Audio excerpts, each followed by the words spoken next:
Rupert Murdoch threatens to drag Prince Harry to court for trespassing after appearing uninvited to his wedding. A shocking confrontation at the altar. The guests had barely settled into their seats. The orchestra had just begun to play the opening bars of the processional, and all eyes were on the grand oak doors at the back of the chapel, waiting with bated breath for the arrival of the blushing bride. Little did they know, the true drama of the day was about to unfold in a most unexpected way. As the doors swung open and the bride's attendants began their slow march down the aisle, a commotion erupted near the front of the church. There, to the shock and dismay of the assembled crowd, stood none other than Prince Harry, uninvited and unwelcome. Having somehow managed to infiltrate the most exclusive event of the season, media mogul Rupert Murdoch, the groom himself, was the first to react, his face contorting with a mix of fury and disbelief. "How dare you show your face here?" he bellowed, his booming voice echoing through the suddenly silent sanctuary. "This is my wedding, and you have no business being here." The prince, never one to back down from a confrontation, squared his shoulders and met Murdoch's gaze unflinchingly. "I have every right to be here," he retorted, "for this union affects the entire royal family, and I will not be excluded." The tension in the air was palpable as the two men squared off, each refusing to back down.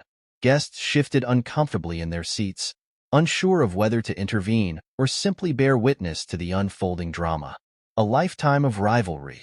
The roots of this bitter feud between Murdoch and Prince Harry stretch back decades, to a time when the two were still young, ambitious men vying for power and influence in the cutthroat world of media and politics. Murdoch, the relentless media mogul, had long been a thorn in the side of the British royal family, using his vast empire of newspapers and television networks to relentlessly scrutinize and criticize their every move. Prince Harry, in turn, had become a vocal advocate for privacy and a critic of the tabloid industry, sparking a war of words that would only intensify over the years.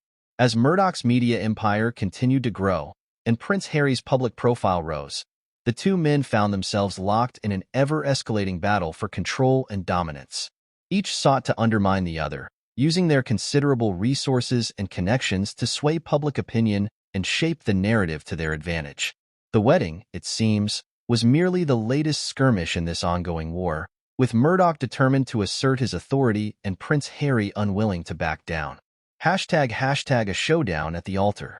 As the confrontation at the altar continued to unfold, the guests could do little more than watch in stunned silence. Murdoch, his face a mask of rage, demanded that the prince be escorted from the premises immediately, while Harry refused to budge, insisting that he had a right to be there.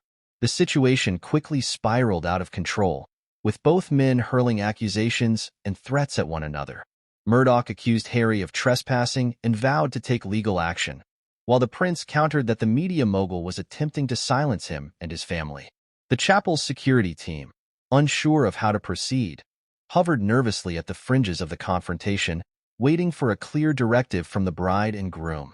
The bride, meanwhile, stood off to the side, her face a picture of dismay, clearly mortified by the spectacle unfolding before her.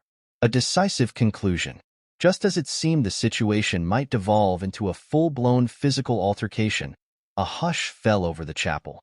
All eyes turned towards the doorway, where a lone figure stood, hands raised in a gesture of calm. It was the Archbishop of Canterbury, the officiant of the ceremony, who had stepped in to quell the growing uproar. With a steady voice, he implored the two men to set aside their differences, if only for the duration of the service, and to focus on the solemnity and sanctity of the occasion.